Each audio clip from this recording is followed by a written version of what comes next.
Tao enu mengo hapoi iyan isip siya tao yan yitam tao megtayengo sa atao ngin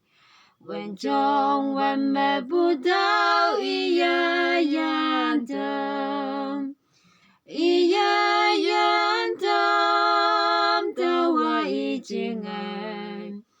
when me manengo budao yan yitam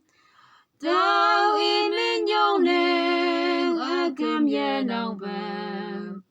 when chong when me budao iya yantam tao ifayana anu toiling isip siya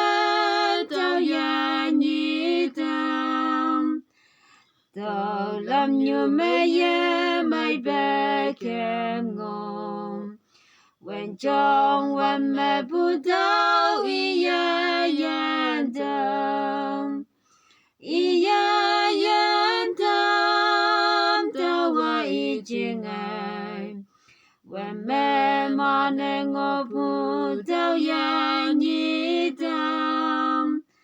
tao imin yong neng akam yenang bam when chong when me budao iya yantam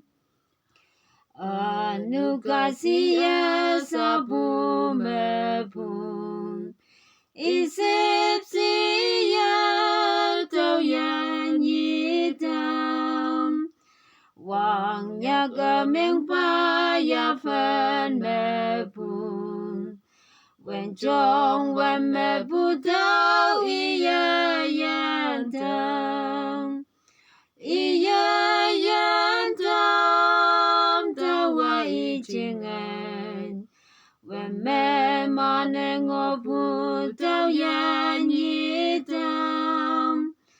tao imin yong neng akam yenang bam